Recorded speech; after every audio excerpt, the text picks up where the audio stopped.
guys, so today I'm doing a fall Pinterest challenge.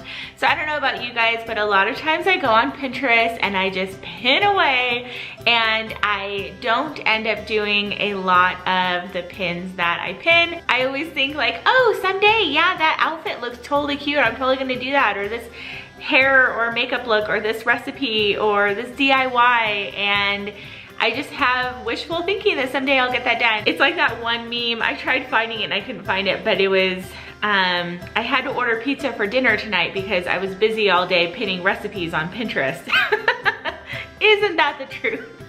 And so I thought it would be a fun idea this fall to go onto my fall Pinterest board and actually do some of the pins that I have pinned. And I also thought that this would be a really fun collaboration to have each channel do the same thing, challenge themselves, and go to their fall Pinterest board and pick a couple pins to do, whether it is a fall outfit look, a fall makeup look, a fall recipe or DIY or home decor idea. So when you get done with this video, make sure to go check them out and see what every channel decided to do from their Pinterest board as part of the fall Pinterest challenge. And I would also challenge you guys to go onto your Pinterest boards and choose a couple of things to actually do from your fall Pinterest boards. I'm assuming everybody has a fall Pinterest board, right? So I decided to do some DIY Halloween decorations for my fall Pinterest challenge. Hey, sweet girl, did you eat all of your treats?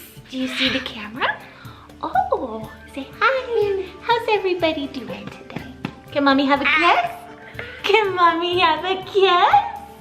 No. So the first pin that I did from my Pinterest board was these DIY outdoor Halloween ghosts.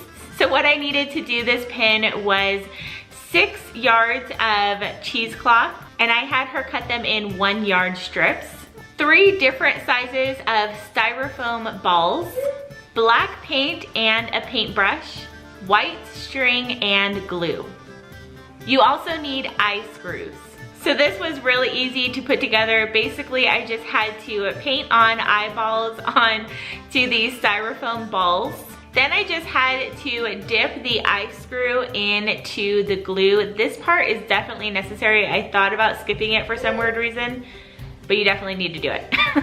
And then I pushed it in the top center of the ball, and you want that to dry completely. And then I used 2 1 yard strips of cheesecloth per ball, and I just laid one strip going horizontal and then the other strip going vertically. And then I just cut a little slit at the top so that the screw could poke through. After that, I just cut some of the fabric at the bottom into strips and pulled at it to make it look more weathered and worn. I wasn't sure exactly how I was going to hang the ghost because I really didn't want to put holes in the wood above our porch to like screw in a nail to hold them.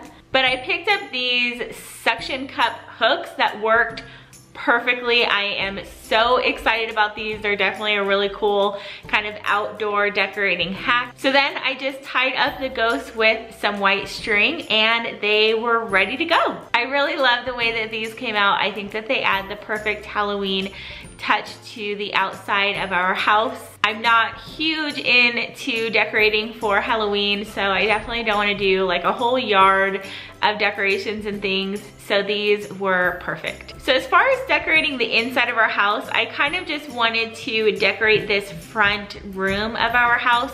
I have the rest of the house decorated for fall and everything, and I have lots of pumpkins out, and so I think that that really goes along with Halloween and, you know, Thanksgiving and all of that stuff. So I really just wanted to add a couple of touches to this front room, and I thought that it would be ideal to put something in the front window.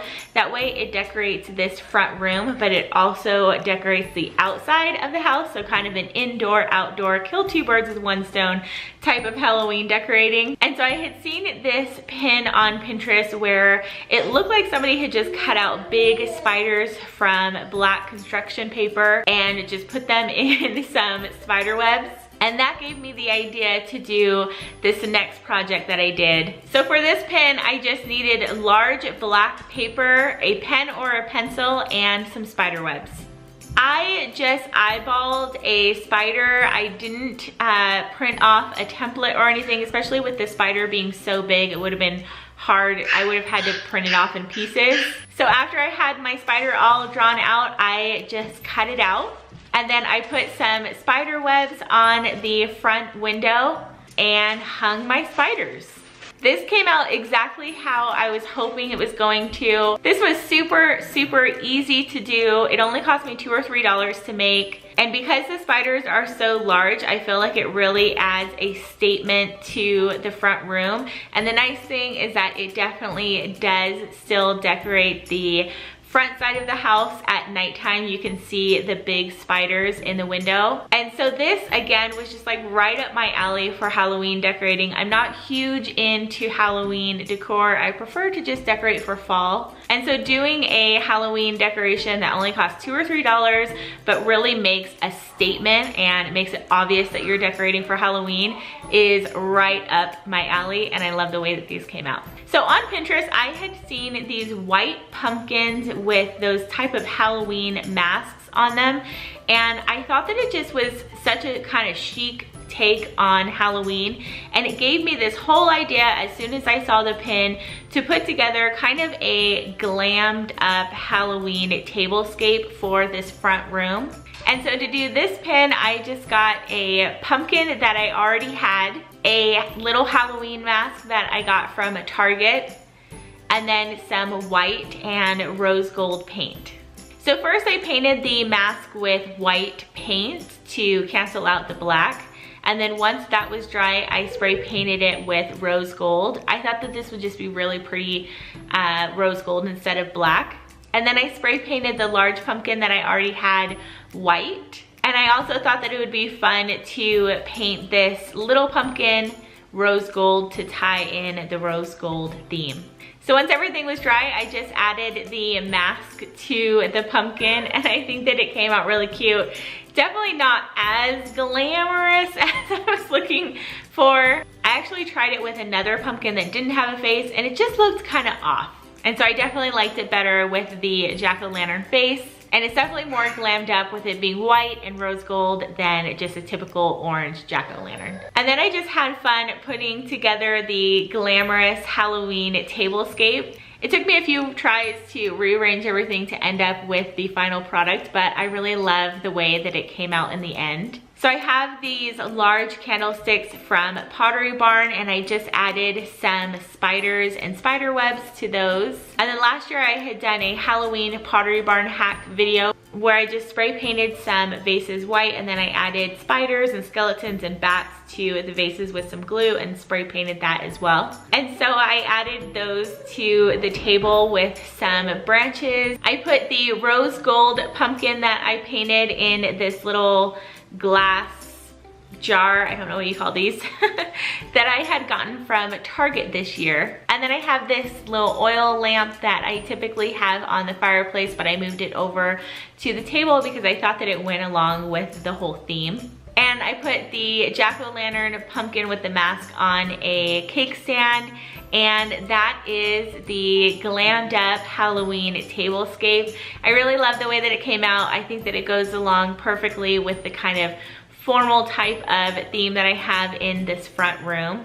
So that is going to do it for today's fall Pinterest challenge. I really had a lot of fun going on my Pinterest board and finding pins that I was actually going to do this season. Make sure that you check out all of the other channels doing this collaboration to see what pins they decided to do from their Pinterest board this fall. And make sure to subscribe to them while you're there. And if you're new here, make sure you hit that subscribe button. I would love to have you. And so yeah, that is going to do it for this video, and I will see you guys in the next one. Bye.